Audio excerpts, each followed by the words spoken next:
আসসালামু আলাইকুম। আলহামদুলিল্লাহ। আজকে 15 রমজান। আজকে যেটা সেহরি খাওয়া হলো, ইনশাল্লাহ দিন পুরা হলে 15 রোজা হয়ে যাবে। দেখেন ভাই, কিভাবে মাস চলে গেল, সময়ের বরকত কমে গেছে। সেটা হচ্ছে কিয়ামতের আলামত, যে যাও আবার আমরা রোজা করলাম, মনে হয় 6 মাসই হয় আবার রোজা চলে আসলো। তে সেহরির টাইমে ওঠার পরে যখন আমরা ঘরে যখন রান্না বাড়া করে, তখন আমাদের দরকার যে আমরা উঠে অজু করে যতটুক সম্ভব 2 রাকাত, 4 রাকাত, 6 রাকাত, 8 রাকাত, যার যতটুক সম্ভব সময় কুলায় ওই হিসেবে তাহাজ্জুদের নামাজ আমরা আদায় করতাম। তাহাজ্জুদের নামাজটার গুরুত্ব অনেক বেশি, যে হুজুর পাক সাল্লাল্লাহু আলাইহি সাল্লাম এক কবরের পাশ দিয়ে হাইটে যাইতেছিল, আর সাহাবাদেরকে জিজ্ঞাসা এটা কার কবর। তখন সাহাবারা বলছিল যে এটা অমুক মানুষের কবর। তখন হুজুর সাল্লাল্লাহু আলাইহি সাল্লাম বলছিল, তোমরা কি জানো এর কাছে 2 রাকাত নামাজের মূল্য দুনিয়া ও দুনিয়ার ভিতরে যা কিছু আছে তার থেকে বেশি। কিন্তু সেটা বুঝে আসে কখন? কবরে যাওয়ার পরে। তে ভাই, এখনো সময় আছে। আল্লাহ তাআলা আমাদেরকে অনেক মৌকা দিছে, সময় দিছে, আমাদেরকে জ্ঞান দিছে, আমাদের মাঝে আলিম উলামা দিছে। হ্যাঁ, তা আমরা যেন আল্লাহর হুকুম থেকে মাহরুম হয়ে না যাই। অনেক মানুষ নির্লজ্জভাবে দিনের ভিতরে রাস্তায় ঘাটে বিড়ি সিগারেট খায়, রোজা রাখে না। হোটেলে যায়, দিনে পর্দা লাগানো থাকে, ভিতরে যায় তারা খাওয়া খাদ্য করে। আরে ভাই, রোজা কি আপনি রাখতে পারেন না? রোজা কি আপনার উপরে ফরজ হয় নাই? আপনার কি শরম করে না? আপনি কি মরবেন না? আপনি কি আল্লাহর সামনে দাঁড়াতে হবে না? আরে, যে নবী আমাদের প্রাণের নবী, যে নবীর সুপারিশ না হলে কোনো উম্মতের ক্ষমতা নাই জান্নাতে যাওয়ার, সেই নবীর সুপারিশ পাওয়ার জন্য নবীর সম্মুখে কিভাবে দাঁড়াবেন?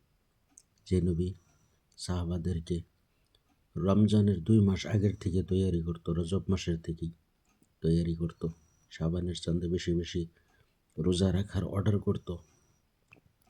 আমরা কোন পর্যায়ে আছি ভাই?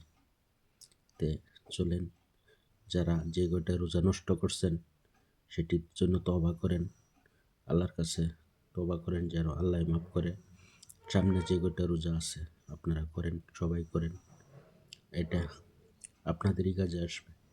যখন আমরা মরে যাব না ভাই, আমাদের এই দুনিয়ার যত কিছু আসবাব আছে, মালপত্র, টাকা পয়সা, গাড়ি বাড়ি, বাচ্চা পোলাপান, যত কিছু আছে, কিচ্ছু আমাদের সঙ্গে যাবে না ভাই। একটু খালি চোখ মুঞ্জে তাসাব্বুর করে দেখেন না, দেখেন আপনার সঙ্গে কে যায়। একটু খালি চিন্তা করেন যে আপনি আধা ঘন্টার জন্য, যেমন আপনি দুনিয়াত নাই, দুনিয়ার কোন বস্তুটা আপনার জন্য রক্ষে আছে, কোন বস্তুটা আপনার জন্য রক্ষে আছে। তাই ভাই, আর যাদের উপরে জাকাত ফরজ হয়েছে, যারা মালদার, তারা মালের জাকাত আদায় করেন। জাকাতের যেটা 7.5 তোলা স্বর্ণ যার স্টক আছে, সেটার উপরে জাকাত ফরজ হয়ে আছে। তারপরে যাদের 52 তোলা, 52.5 তোলা চান্দি, মানে রূপা, যার কাছে 52.5 তোলা রূপা স্টক আছে, সেই জন্য সেটার জাকাত আদায় করে। সেই হিসাব করে সমস্ত মালের উপরে, ধনের উপরে জাকাত আদায় করতে হয়। তে জাকাতটা আপনারা, যাদের মাল আপনাদের আছে, সঠিক জাকাত আপনারা দেওয়ার চেষ্টা করবেন, আর সবাই জাকাতটা দিয়ে দিবেন। দেখেন, কারণকে আল্লাহ তাআলা অনেক সম্পত্তি দিয়েছিল। যেই সম্পত্তি কারণকে দিয়েছিল সেরকম সম্পত্তি পৃথিবীর ভিতরে আর কাউকে আল্লাহ তাআলা দেয় না, আর দিবেও না। আর সেই কারণ কি করেছিল? জাকাত দেওয়ার থেকে ইনকার করেছিল, জাকাত দেবে না। এটা তো আমার মাল, আমি আমার মেহনত করে, আমার ব্রেন কাটিয়ে আমি এটা অর্জন করেছি, সেটার ভিতরে গরিবের হক নেই।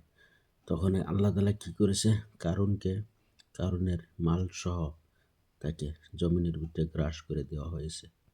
তে ভাই, যারা নাকি মালের মহব্বত করে মালকে জাকাত দিবে না, তাদেরকে আল্লাহ তাআলা সেই মালগুলো জাহান্নামের ভিতরে পুড়ে সেই মালগুলো দিয়ে কপালের ভিতরে সিল মেরে দিবে। তে ভাই, যাদের উপরে জাকাত ফরজ হয়েছে, আপনারা আপনাদের নজদিকে যারা বড় ওলামা মুফতি আছে, তাদের কাছে আপনারা ফতোয়া জেনে কতটুক মাল আছে সম্পূর্ণ হিসাব করে আপনারা জাকাত আদায় করেন। আর আমার নওজওয়ান ভাই যারা আপনারা রোজা রাখেন না ভাই, আপনাদেরকে আমি অনুরোধ করি আপনারা রোজা রাখেন। এটা রমজান মাসের রোজা। এই রোজাটা প্রত্যেকটা নরনারীর উপরে ফরজ। খালি ছাড় দেওয়া হয়েছে পাগলকে, নাবালেগ বাচ্চাকে, আর যারা নাকি বেমার রোজা রাখতে পারে না, তাদের জন্য ছাড় দেওয়া হয়েছে। তারা রোজা রাখতে না পারলেও পরবর্তীতে তারা কাফফারা আদায় করে দিবে। কাফফারাটা কীরকম হবে, একজন গরিব মিসকিন মানুষকে সে যে কয়টা রোজা সে রাখতে পারলো না, সেটা কাফফারা স্বরূপ তার সেহরি ইফতারের যতটুক খরচ সে তাকে দিয়ে দিবে। এইভাবে কাফফারা আদায় করতে লাগবে। আর সে যদি ভালো হয়ে যায়, সে নিজেই রোজা রাখবে। তে ভাই, রমজান মাসের একটি রোজাও যেন কারো নষ্ট না হয়। ইনশাল্লাহ দেখতে দেখতে আজকে 15 রোজা, আর সামনে 14-15টি রোজা আছে। আর এই রহমতের মাস ভাই আমাদের সম্মুখ থেকে চলে যাইতেছে। আল্লাহ তাআলা আমাদেরকে রমজান মাস দিয়েছিল আমাদের গুনাহ মাফ করানোর জন্য, আল্লাহর প্রিয় হওয়ার জন্য, মুত্তাকি হওয়ার জন্য। আর এই মাসটাকে আমরা অবহেলা করে কাটাই দিয়েছি। আল্লাহ তাআলার কাছে আমরা সবাই তওবা করি যে আল্লাহ তাআলা আমাদেরকে মাফ করে দেখ। আমাদের খানদান থেকে যত মানুষ এই দুনিয়া থেকে বিদায় হয়ে গেছে, তাদেরকে আল্লাহ তাআলা মাফ করে জান্নাতুল ফেরদৌসের মেহমান বানিয়ে দেখ। আর আমরা যারা জীবিত আছি, আমাদেরকে আল্লাহ তাআলা আমাদের ঈমানকে হেফাজত করুক, শয়তানের ওয়াসওয়াসা থেকে আমাদেরকে হেফাজত করুক। আমাদেরকে আল্লাহ তাআলার হুকুম অনুযায়ী 5 ওয়াক্ত নামাজের পাবন্দি, কোরআনে পাকের তেলাওয়াত, হুজুর পাক সাল্লাল্লাহু আলাইহি সাল্লামের সুন্নতি তরিকা অনুযায়ী আমরা যেন প্রত্যেকটা আমল করতে পারি। ভাই, এই দুনিয়াটা এরকম থাকবে না। আজকে আপনি যেরকম আছেন না, কালকে এরকম থাকবেন না। দেখেন না, মানুষের প্রত্যেক সেকেন্ডে, ঘন্টায়, দিনে মানুষের পরিবর্তন হইতেছে। ঘরের থেকে কারো বেমার হইতেছে, কেউ অ্যাক্সিডেন্ট হইতেছে, কেউ মারা যাইতেছে। হ্যাঁ, তো এই সময়টা সবসময় এক সময় থাকবে না ভাই। দেখেন, এক সময় আমরা ছোট ছিলাম, এখনও বড় হয়ে গেছি, কিছুদিন পরে বুড়ো হয়ে যাব। আর তারপরে কখন আমাদের হায়াত শেষ হয়ে যায়, আজরাইল আসে, দরজাত খাড়া হয়ে যাব, তখন কিন্তু সময় দিবে না ভাই। তখন যে বলবো ভাই 2 রাকাত নামাজ পড়িনি, আমাকে সময় দাও, দেওয়া হবে না। তে আমরা সবাই আল্লাহ তাআলার হুকুম আহকাম মেনে আমরা চলার চেষ্টা করি।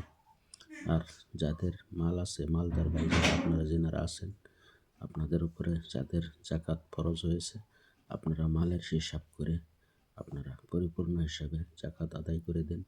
জাকাতটা সঠিক জায়গাতে দিবেন, যেখানে দিলে কাজে আসবে। আর ধনীরা যখন জাকাত দিবে, তখন সেই জাকাতের পয়সা দিয়ে গরিবেরা তারা চলতে পারবে।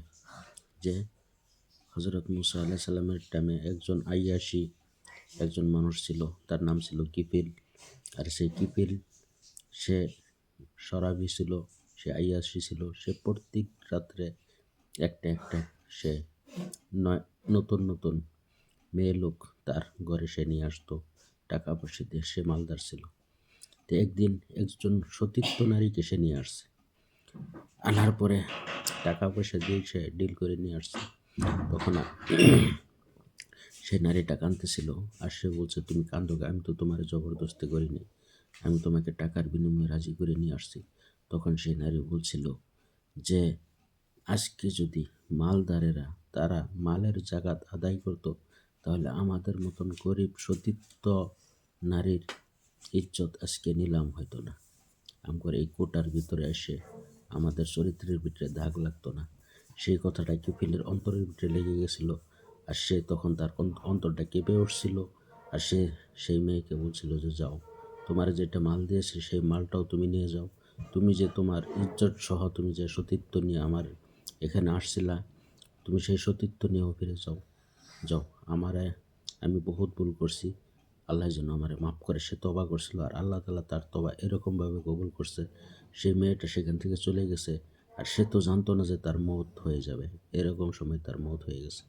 মৌত হয়ে গেছে, তারপর আল্লাহ তাআলা মূসা আলাইহিস সালামকে বলতেছে যে আমার একজন বন্ধু অমুক জায়গাত মারা গেছে, হ্যাঁ, তারকে তোমরা জানাজা করো, কাফন দাফন করো, আর এটা এলান করে দাও যে তার জানাজার যারা শরীক হবো তাদেরও গুনাহ মাফ করে দেওয়া হোক। তখন মূসা আলাইহিস সালাম সবাইকে এলান করে দিল। যায় দেখলো ওই মানুষ কিফিল, যে নাকি কোনোদিন আল্লাহর কাজ করে নাই, কোনোদিন কিচ্ছু করে নাই। সে কিন্তু জাকাত দেওয়ার কারণে, সে একটা মানুষের সতীত্ব বজায় রেখে তাকে ফিরিয়ে দেওয়ার কারণে, সে সেই মুহূর্ত তওবা করার কারণে আল্লাহ তাআলা ওরে মাফ করে দিয়ে আল্লাহ তাআলা বলে দিয়েছে তার জানাজার ভিতরে যারা যারা শরীক হব তাদেরকেও আল্লাহ তাআলা মাফ করে দেবে। তে মূসা আলাইহিস সালাম তখন আল্লাহ তাআলাকে বলল যে আল্লাহ, এই মানুষটা তো এরকম গুনাহগার ছিল, তার জন্য আল্লাহ তুমি এত বড় অফার রাখলা। তখন আল্লাহ তাআলা বলছে সে তো সিরিফ তার নিজের জন্য মাগফিরাত চাইছে, সে যদি সারা জাহানের মানুষের জন্য মাগফিরাত চাইতো আমি মাফ করে দিতাম, তার তওবাতে আমি এত খুশি হয়েছি। তে ভাই, আমরা তো মুহাম্মদ সাল্লাল্লাহু আলাইহি সাল্লামের উম্মত, আমাদের জন্য বহুত অফার দেওয়া হয়েছে। এই রমজান মাসে আমরা যদি রোজা রাখি, আমরা যদি নামাজ পড়ি, আমরা যদি কোরআন তেলাওয়াত করি, প্রত্যেকটা তেলাওয়াতের বিনিময়ে আল্লাহ যে কত সওয়াব দিবে সেটা আল্লাহ তাআলা ভালো জানে। আর এই যে আমরা রোজা রাখতেছি, এই রোজার যে কত বড় বদলা আল্লাহ তাআলা দিবে সেটা ভাই আপনি আমি বলতে পারবো না। আল্লাহ তাআলা নিজে হাতে রেখেছে। তিনি যে হাতে যে কিয়ামতের দিন মুসিবতের সময় যখন নাকি ছেলে বাবারে চিনবে না, বাবা ছেলেকে চিনবে না, স্বামী স্ত্রীকে চিনবে না, স্ত্রী স্বামীকে চিনবে না, তখন যদি আল্লাহ তাআলা আমাদেরকে মাফ করে দেয়, জান্নাত দিয়ে দেয়, ভাই এর থেকে বড় আর কি হইতে পারে ভাই? এর থেকে বড় আর কি হইতে পারে? যে আমরা শেষ নবীর উম্মত, আমরা বহুত গুনাহ করলো, আল্লাহ তাআলা লগে লগে আমাদেরকে সেই গুনার শাস্তি দেয় না ভাই। আগে যখন আগের কওমের যখন নবী আসছিল আর মানুষকে দাওয়াত দিছিল আল্লাহ তাআলার, তখন তারা দাওয়াত মানে নাই, তাদেরকে আল্লাহ তাআলা যুগে যুগে আযাব দিয়ে গজব দিয়ে ধ্বংস করে দিছে। নূহ আলাইহিস সালামের টাইমে, দাউদ আলাইহিস সালামের টাইমে, লূত আলাইহিস সালামের টাইমে, কওমে সামুদ, সবাইকে ধ্বংস করে দিছে। কিন্তু আল্লাহর নবী আমাদের জন্য আল্লাহর কাছে চোখের পানি ফেলছে, কাঁদছে যে আল্লাহ, আমার উম্মত তো গুনাহগার হবে, আমার উম্মত গুনাহ করবে, আমার উম্মত জিনা করবে, আমার উম্মত চুরি করবে, আমার উম্মত মিথ্যা বলবে, আল্লাহ তুমি আমার উম্মতকে তুমি লগে লগে শাস্তি দিয়ে ধ্বংস করে দিও না, তাদেরকে তওবা করার মৌকা দিও। তো ভাই, সেই নবীর দোয়ার বিনিময়ে আজকে আপনি আমি নাফরমানি করার পরও আমরা ভালোভাবে চলাফেরা করতেছি। তো চলে আসুন, রমজান মাসে তওবা করে আল্লাহর কাছে চলে আসুন। আল্লাহর নবী সাল্লাল্লাহু আলাইহি সাল্লামের সুন্নতকে আঁকড়ে ধরুন, তাছাড়া আমাদের আর বিকল্প কোনো রাস্তা নাই। তে এইখানেই বললাম, কোনো ভুল করিতে হইলে ক্ষমার দৃষ্টিতে দেখবেন, আমার জন্য দোয়া করবেন, আমি আপনাদের জন্য দোয়া করি। আসসালামু আলাইকুম।